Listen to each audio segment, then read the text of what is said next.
equality and giving everyone the same opportunity, and look at this illustration, it does portend that certain individuals have intrinsic characteristics that make them less capable of seeing over the fence, so to speak. And so that they need more advantages to achieve equity in the middle square. However, I want to challenge us this morning to change the lens through which we examine health equities and begin to see that actually there are no kind of intrinsic group characteristics, but a complex system of structures, challenges that limit individual groups or certain intersections of an individual to not be able to attain or be able to surpass circumstances that might affect our health globally across the board. All right, so let's look at this lens and see, when we talk about race, what exactly are we looking at? Well, we want to think about health consequences because that's our job as physicians. And for that, I'm going to start off with a seminal policy statement from the American Academy of Pediatrics that came out in 2019. And it described the impact of racism on child and adolescent health. So to illustrate this, let's take this lay media article that appeared in CBC in 2020, the title of which says that Black babies are more likely to survive if they have a Black physician. In fact, when reading further details based on this American data, it showed demonstrated that the mortality rate could be up to 3 times higher when there was race discordance between the child and the pediatrician or physician caretaker. So you might rightfully think and identify right away, well, there could be a lot of things at play, and definitely there are. And so I want to start off by acknowledging that trauma is and different relationships between individuals also mirror different relationships between different groups. So in trauma-informed care, we use the analogy of the suitcase or the invisible suitcase, or some people might call it the invisible baggage. It is true that there might be discordance or differences in trust or perceptions of power between individual groups that may limit communication, and that is true. However, there is a context, and certainly these begin to exacerbate themselves and cause a catch-22 effect. So let's take that a step further. The American Academy of Pediatrics policy statement states that the effects of racism can cause alterations both in physical health, developmental outcomes, and mental health. So when we talk about physiological outcomes, what are we talking about exactly? Well, historically and demonstrated most prominently in African-American children, the birth disparities ranging from birth weight, maternal rates of increased blood pressure, altered inflammatory response, and maternal chronic stress have been demonstrated to be direct effects of racism. Effects on by greater society, such as redlining, access to school, the quality of education, lead to demonstrable developmental outcomes, such as overall academic achievements, internalizing behavior, which may or may not challenge a child's ability to participate in the most optimal way during schooling, externalizing behavior, and those behaviors would be the ones that would often get kids kicked out of school. And then ultimately, as well, mental health concerns. So psychological distress, anxiety that would present as anxiety, depression, and anger. and low self-efficacy, self-esteem, and hopelessness. So I hope that you can see that the effects of racism, if they begin to affect the mom, they affect the intrauterine environment. And if they affect the intrauterine environment, the effects of racism are in effect having a determining effect on a child's health well before their birth and before we ever meet them as pediatricians. So how do we think about this intersection of bias and discrimination?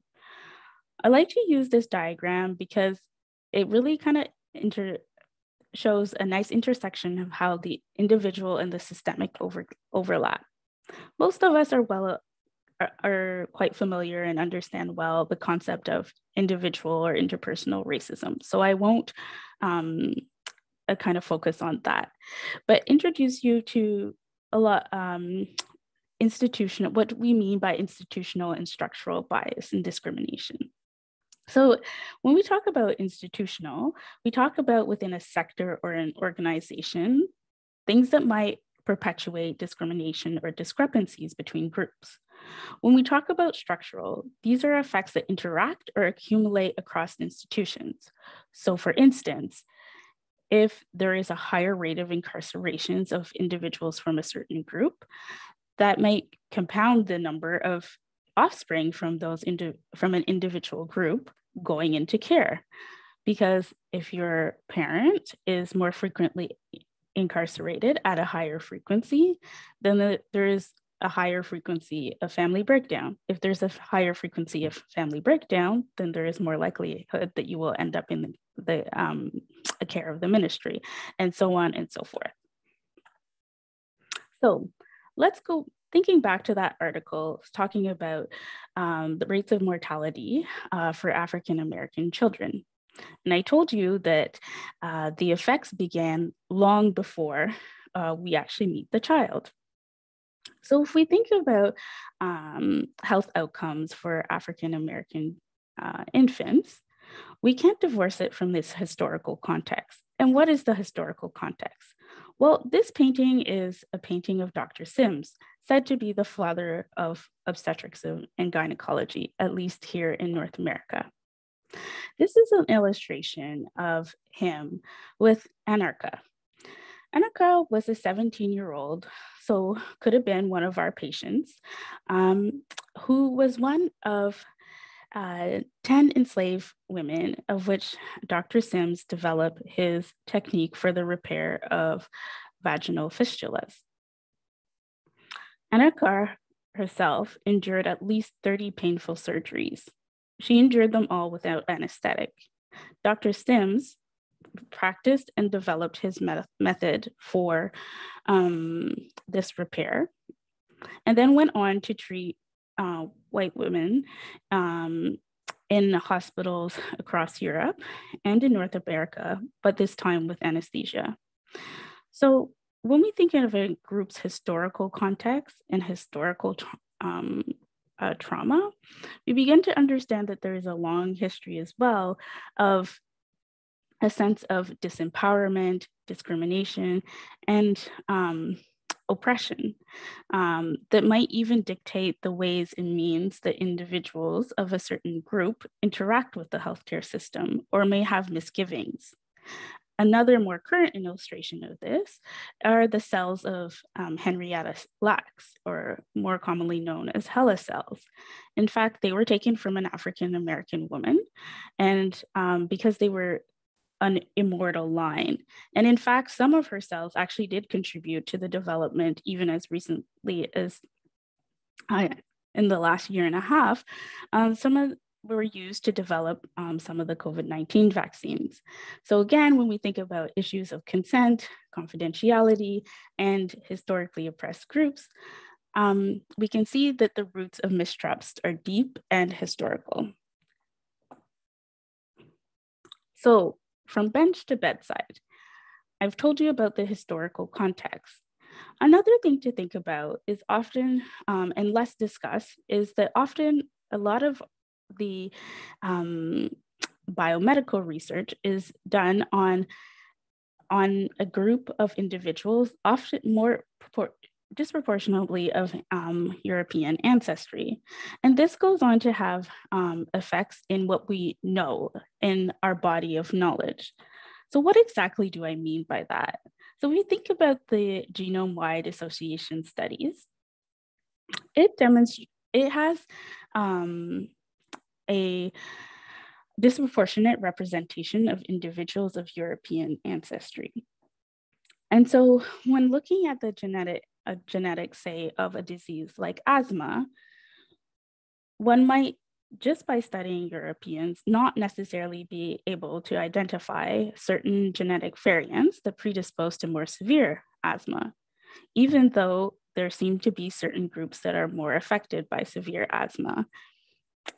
So if we continue to focus our human genome studies and genomics and personalized medicine to individuals of a certain ancestry, we begin to bias even our findings and our very roots of our knowledge.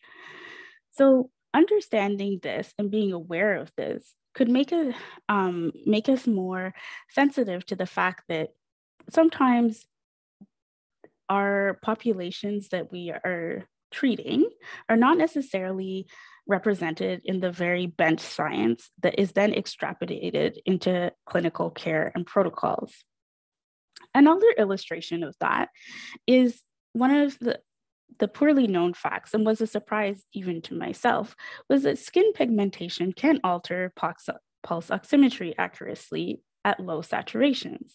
And although this has been described in very high valued journals as CHEST and the Journal of the American Anesthesiology Society, this is not something that is widely taught or necessarily, reflected in protocols and practices as well.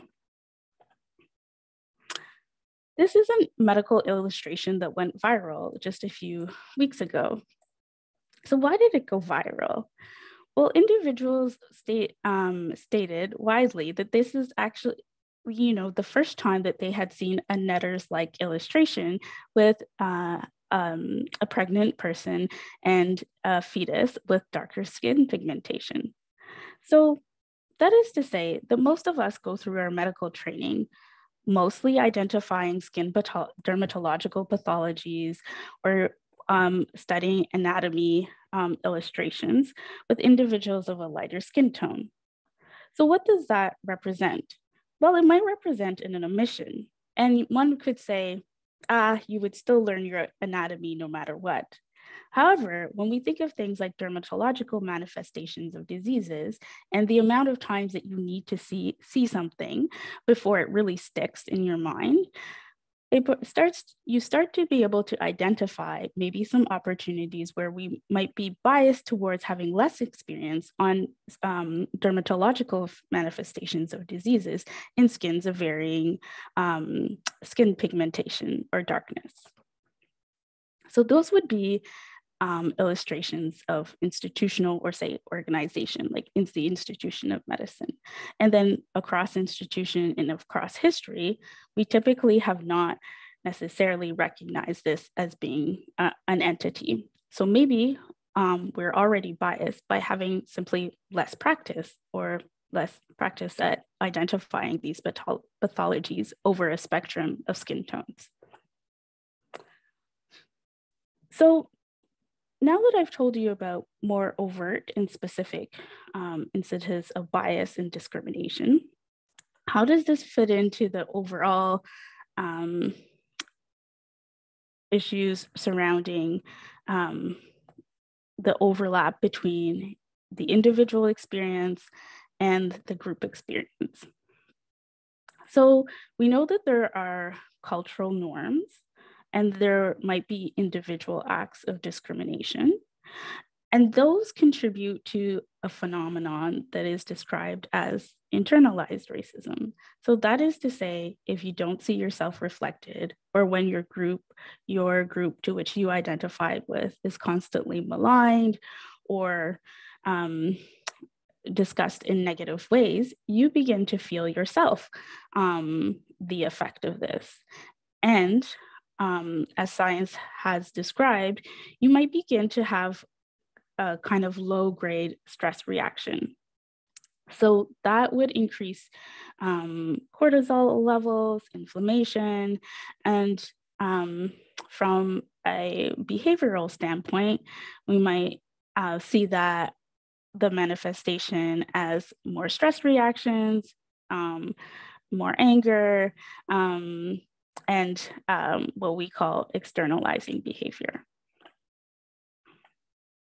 So again, if we could think of a scenario in which we are the practitioner and meeting groups from maybe historically oppressed or marginalized groups, and we think of that invisible backpack and think of ourselves not just representing our individual selves, but maybe representing the whole of the institution of medicine, or maybe representing for triggering a stress reaction in someone, we begin to approach our clinical encounters as opportunities for repair or see them as possible opportunities that might trigger someone's experience of internalized racism or previous experiences of overt racism.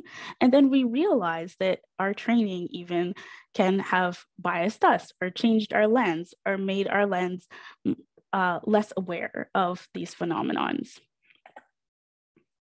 So how does this happen? So one of the framework from which we that is modeled explains this kind of complicity of silence. Although we are all aware to some extent that race does affect us, or that this is a determinant in our society, we don't really talk about it.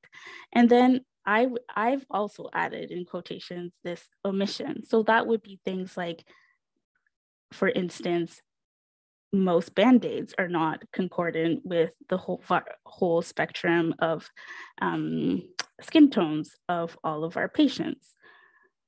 The majority of children of color have less access to a variety of dolls and toys that would represent them or look like them.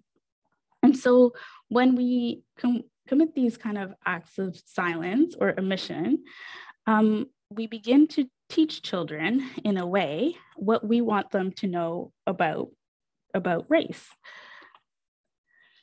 So this is an illustration of parents who have begun to see that representation matters and that children actually benefit from seeing themselves reflected. On the left, these adoptive parents of transracial adoptees noted that their own birth children had access to Band-Aids that were concordant with their skin tone. And it wasn't until they adopted children with darker skin tones that they noted, hey, these Band-Aids totally don't work for them, or that they might not see themselves necessarily reflected.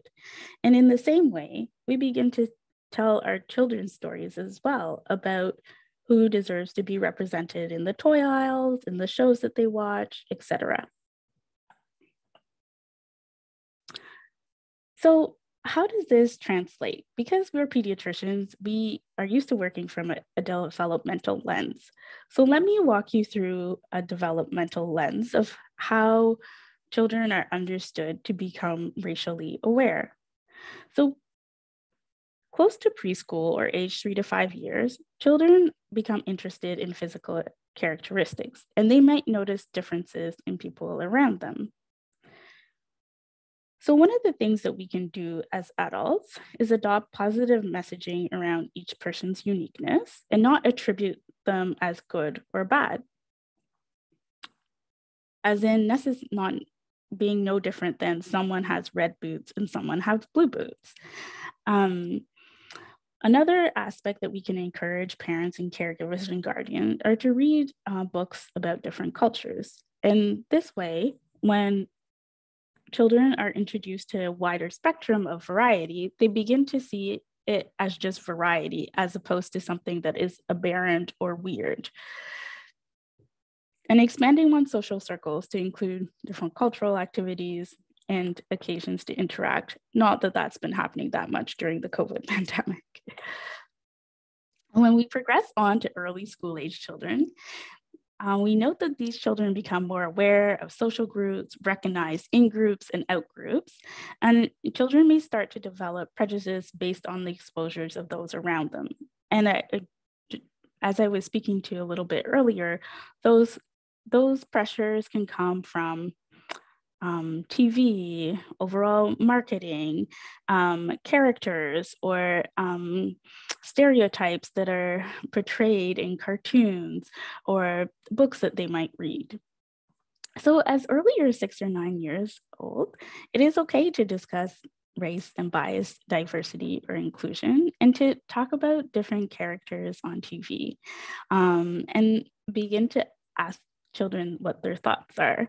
And often one will be surprised that even at this age, they have already perceived or are understanding certain messaging. Certainly by late school age children, they've learned that they can belong to more than one group. And this is the kind of phenomenon of intersectionality.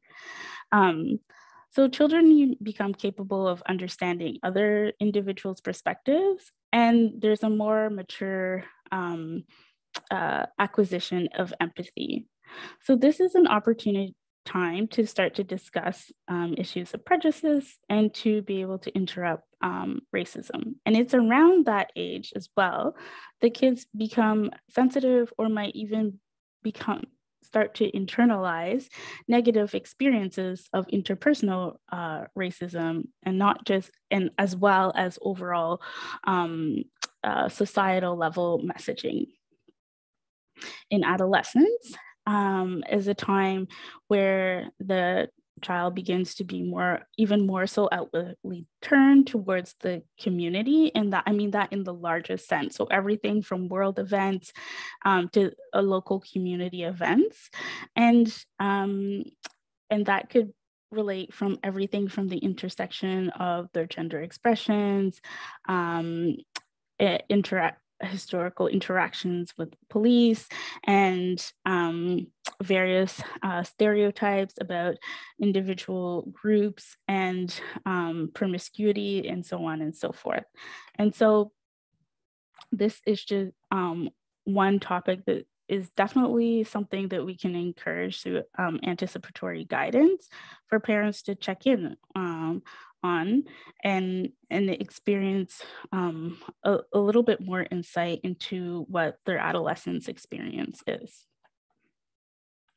So how do we address racism specifically in our pediatrics practice?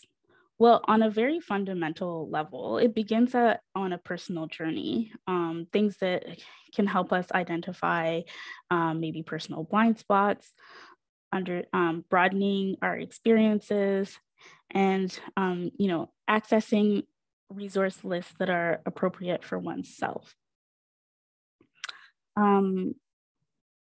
When we think of the second level, and that's kind of when we step in to our clinical practices or clinical environments, we want to think about including issues of equity, diversity, and inclusion in the clinical setting. So practical ways to do that are when we think of our literacy program or Reach Out and Read programs, that we have a variety of books that illustrates individuals from a wide spectrum of society. So again, to kind of have children from more historically marginalized groups see themselves reflected. And when they see themselves reflected, they internalize that their presence is not disruptive, that their presence is okay, and that they're seen.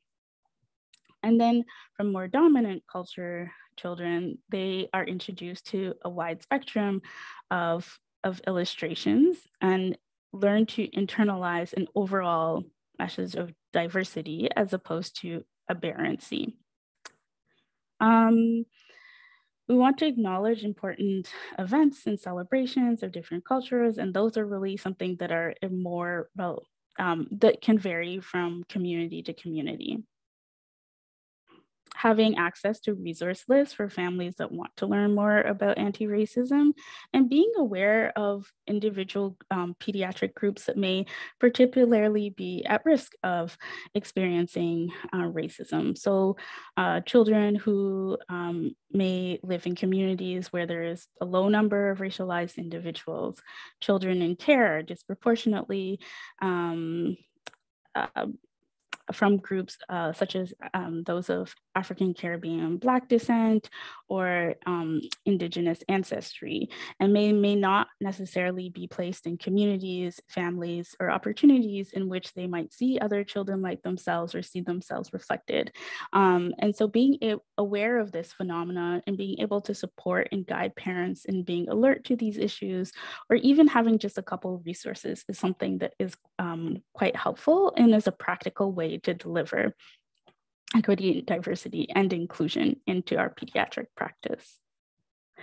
So then moving on to the next level, being proactive regarding the impact of racism on our patients. And although we can't necessarily at an individual level begin to change things like the intrauterine environment changes caused by racism, we can do practical things like check in with our patients about the experiences that we're having. So we have lots of practice as pediatricians engaging with both parents and children and youth around their experiences in bullying. And so really experiences of race-based discrimination or racism is just a more nuanced extension of that. And acknowledge to your patient that it's okay to be affected by these. We can use questionnaires, and I would really encourage you to kind of do that based on kind of like your local realities, or even just discuss ways that families or children are developing a positive kind of relationship to like their cultural or ancestral practices, what they do with their families, their friends, etc. So that might be, hey, what are you doing for Lunar New Year's? Or did you have any plans for Diwali? When it's appropriate. And so those would be kind of affirming and anticipatory guidance related. But there are individual occasions as well when we want to be aware that overall social phenomena have a direct impact on mental health. So this is an article from 2018 that appeared in The Lancet, in which albeit adults, were evaluated for their overall mental health scores in the months and weeks following police killings of unarmed African American. And they found a statistically significant decrease in quality of mental health in individuals when there was upsurges of these killings of unarmed African Americans. So we live in a 24-hour news cycle in the social media. There is continuous bombardment and reliving of this. And we want to be sensitive to the fact that being exposed to these news and these larger community events can have a direct effect on our youth and parents' mental health. And we want to be aware and sensitive about these things when we're assessing children and youth and their families. I live in Vancouver. Bloomberg magazine had identified that at the beginning of the pandemic, rates of anti-Asian sentiment, racism, discrimination, and bigotry had increased by over 400%. And I had never thought to occur to kind of ask directly my patients, but during one youth health clinic, I actually started to ask about it. And I was completely blown away by the amount, the sheer number, and like the depth of the distress by experiencing just the vicarious trauma of being constantly exposed to news stories or their own individual and personal experiences of anti-Asian racism and sentiment. So, practically speaking, as pediatricians, what can we tell youth? What can we share with families when the news gets tough? So Speaking about the experience in a developmentally appropriate way can be encouraged. I also, over time, have learned for myself and also share with my family to decrease exposure. And that might mean turning off the news or limiting images to kind of limit the kind of vicarious exposition. And then strengthening things that are related to your cultural identity so that you're not experiencing only the negatives, but also getting a sense of strength and ownership and grounding. And that can come through also bolstering network where children and youth can connect or see themselves reflected in each other. So in the greater context of what we would qualify as adverse childhood events, we want to really counsel parents towards, yes, acknowledging the negative, but also reinforcing, positive aspects of identity.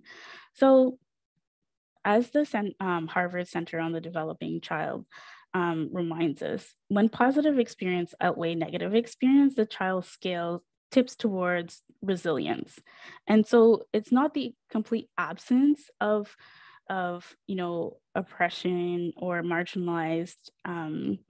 marginalizing experiences that's necessarily going to create the perfect paradigm, but being very conscious that we need to very much outweigh these negative experiences with positive outcomes in order for race-based discrimination to not become another adverse childhood event. So what can pediatricians do? Just in summary, we want to think about these aspects from a clinical practice standpoint, and we want to think about it way back. So even at the level of the bench research, before it even becomes a clinical protocol, are there unseen biases or practices or institutional ways and means by which we recruit, we decide on research that may be putting some individuals or groups at risk of being less well represented? We want to advocate for all of our youth to have community engagement and be active advocates for issues of race-based discrimination and bias to be included in public policy decisions. Thirdly, we want to recognize the historical marginalization or oppression and lack of consent that may be in an ongoing way contributing to reticence around research, and seeking to partner with community advocacy groups to ensure that we rectify this as a means to not reinforce or worsen issues of discrepancy between certain ancestral groups being disproportionately underrepresented in research. So I spent a lot of time talking about us as individual pediatricians, but as like everything else, there is only so much that we can do as individuals, and recognizing that there is so much that is institutional. So if we want to move towards anti-racist or less oppressive institution, we want to move from a vision of not just a monocultural institution, not just institutions that are symbolic, but holding our institutions accountable to structural change, and to be in line with the overall changes in our society. So how do we do that? One big thing is acknowledging the history. So for instance, acknowledging the history of nutritional research on Indigenous children, and that this research was undertaken by pediatricians, and in this instance, a former president of the Canadian Pediatric Society, and talking about that, and talking about how sometimes we don't always get it wrong, but then understanding how these phenomenons occur help us to, in present day, kind of maybe be able to identify areas where we might be slipping up. And then for instance, here in BC, we've had the seminal report in 2020 on Indigenous specific racism within the BC healthcare system. And so one does not necessarily need to wait for each individual province to have their own report. But it's important to hold institutions accountable and say, hey, listen, these are the findings from one of the provinces in our country. Can we hold our institutions accountable to issues that have been raised and put into this report and extrapolate them to provincial realities across the country and territories that we live, work, and play in? I want to, before closing, talk about Jordan River Anderson. And this story kind of illustrates the interplay of institutional and systemic bias, discriminations, and omissions that characterize how discrepancies in access to health and health outcomes can play out. So Jordan River Anderson was born in 1999. He was from the Norway Cree House Nation in Manitoba, had complex medical needs that couldn't be treated on reserve, and he spent almost 2 years in hospital in Winnipeg. Ultimately, he ended up passing away in 2005. And because of disputes between federal and provincial governments over who would pay the cost of his home care unreserved, he actually ended up passing away without ever having spent a day in his family home. And so when we think of all of us who are caring for children of Indigenous ancestry, and we think about Jordan's principle, this isn't a direct application of an intervention to counteract systemic and institutional challenges to care.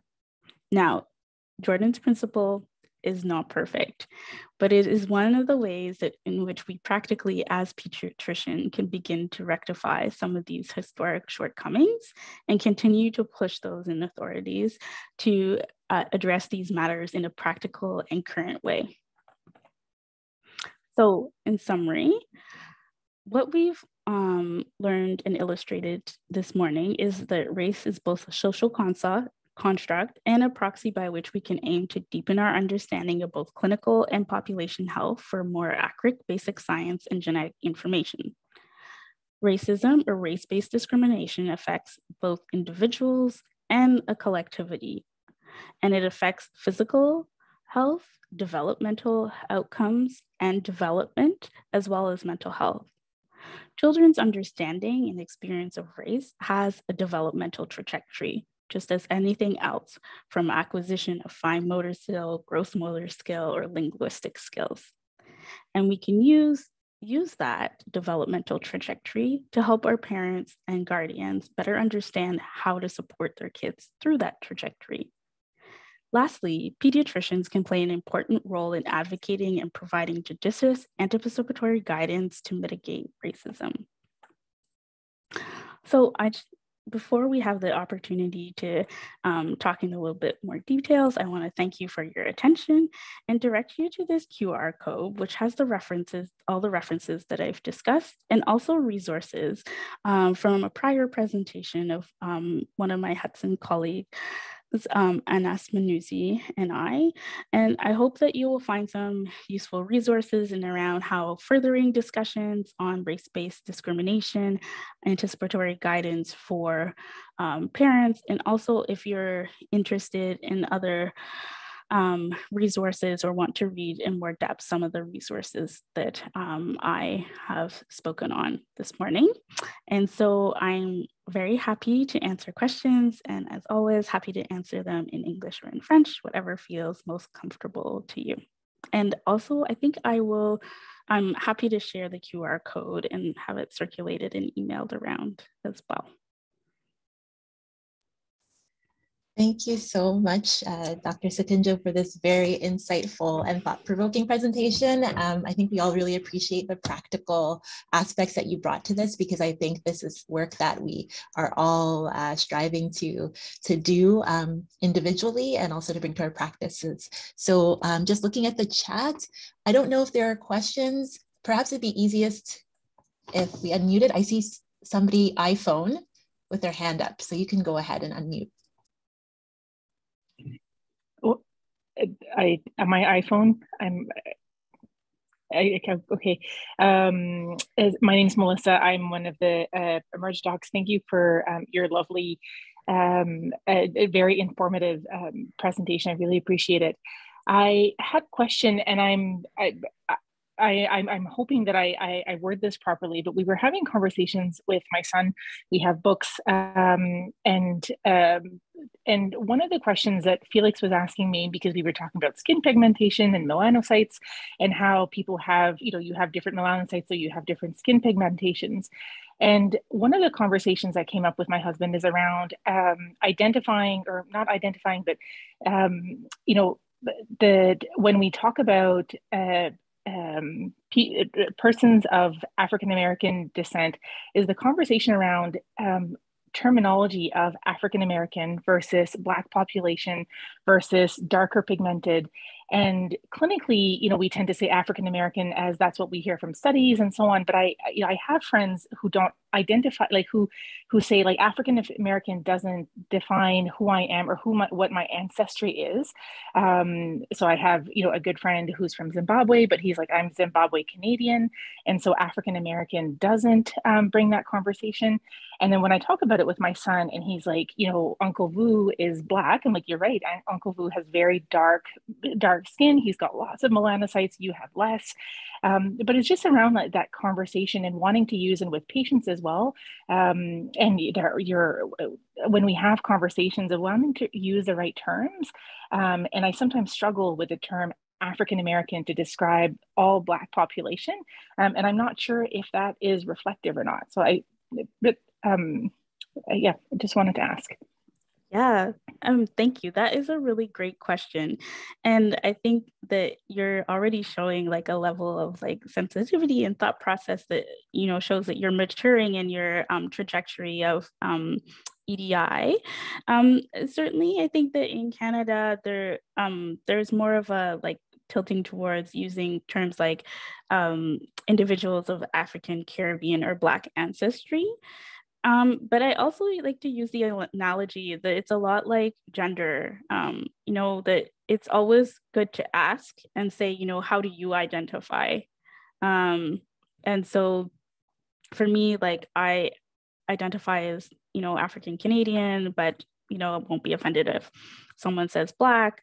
I use she, her pronouns, but not offended if someone uses they, them. And so it's kind of the same way that, we've become so kind of conditioned to silence that we don't ask. And then it almost kind of perpetuates this awkwardness. And so I would really encourage people to ask. And I've started even to ask it in my clinical practice as well. I ask, hey, what pronouns would you prefer me to use? And then a little bit later on in the discussion, how do you identify culturally, or your identity overall from all different aspects? And I don't know if Dr. Simpson has something to add as well, but hopefully that makes sense to you. It really does. Part of my hesitation is around like discussing ancestry, where I don't want to get into a place of othering, of saying like, you're Canadian. And so I don't want to get into a place where I'm asking someone like, where do you like culturally or ancestry? Because I don't want someone to think that I'm saying where, like that whole, like, where are you from? Where are you from? Not the question, right? It's not the question of where you're from. You're Canadian, but your ancestry or your cultural heritage, and you see where that might come across differently if I'm asking, because then it's like, oh, I'm like, no, you're Canadian as much as I am, like, or probably more than I am for anyways. And so it's that part of making sure someone is heard and where they feel their ancestry or their cultural heritage belongs. Yeah. And I think, usually it's conversations that I tend to not like necessarily explore in the heat of an initial encounter as well. And I think that's kind of maybe one of the challenges too in your setting, like in an emergency room setting. But I think being cognizant that one of like the how I was referring to that, when we enter a room as physicians, that we might be engendering or triggering reactions that are far beyond ourselves as individuals, and being conscious of that, I think is the most important, and actually, critical also in like more urgent and acute care settings. Okay. Thank you for that question, and Tatiana for the response. I don't have anything more to add to that. I think it was a very complete response and very thoughtful. I don't know if there are any other questions. We have a few minutes left, 3 minutes. Well, I hope that this presentation that Dr. Sutinjo has given us today will be the first in a series potentially of talks that we are hoping to bring to our department. So Dr. Kawaska, myself, and a number of other members are looking forward to helping to establish an EDI curriculum of sorts with our faculty. And so hopefully this is the beginning of that. And Dr. Hajikanakis has her hand up as well.